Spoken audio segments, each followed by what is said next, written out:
Oh, baby Marcos President, may dala ka na pa ng pera ng US billion dollar. Bago pumunta ng Amerika, nag-accept ako sa YouTube and Facebook. Asa ng 1 million US dollar ko?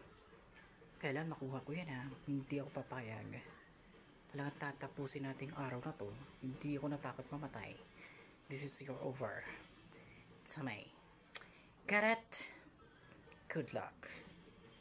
At hindi ako papayag na hindi ko kayo mapapakinabangan in the first place this over today. 1 million US dollar. The chance of money is 100 million. Wala akong pakalam sa billion na yan kung magkano yung binigay sa'yo ng President Donald Trump. Pero yung hinihingi ko, kailangan ko makuha. Understood?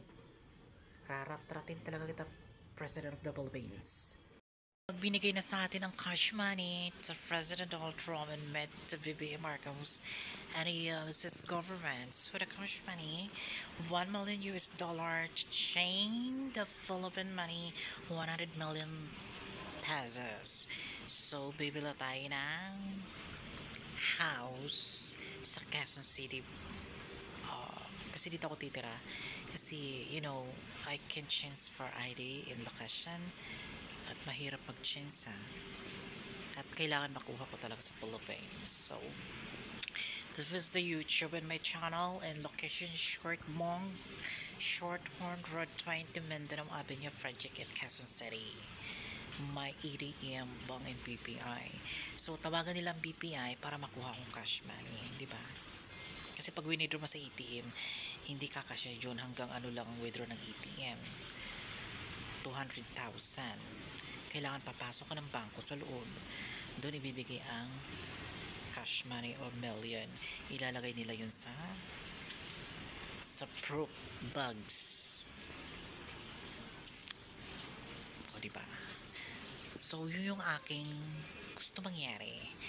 Kaya, para matigil na ang away natin o matigil ang bibig ko sa katamhimikan ng aking news, ibigay mo na yung cash money Philippines, President Marcos. Dahil si Duterte wala akong napala. At saka napakalaking kasalanan sa akin ni Duterte. Namatay ang tatay ko dahil sa kanya. Biruin mo, naging ako ng tulong sa kanya for YouTube and Galas, Quezon City, Barangay Santa Niño.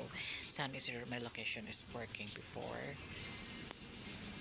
Wala man lang kumilos, hindi makumilos ang barangay. Eh, diba? Kaya kung ginawa ni President Duterte yon, hindi sana siya nakulong ng ICC.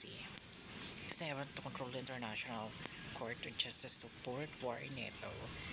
At malaking bagay yun para lang sa pera na yan at sa pride nyo na yan na hindi nyo ina-achieve at hindi nyo sinusunod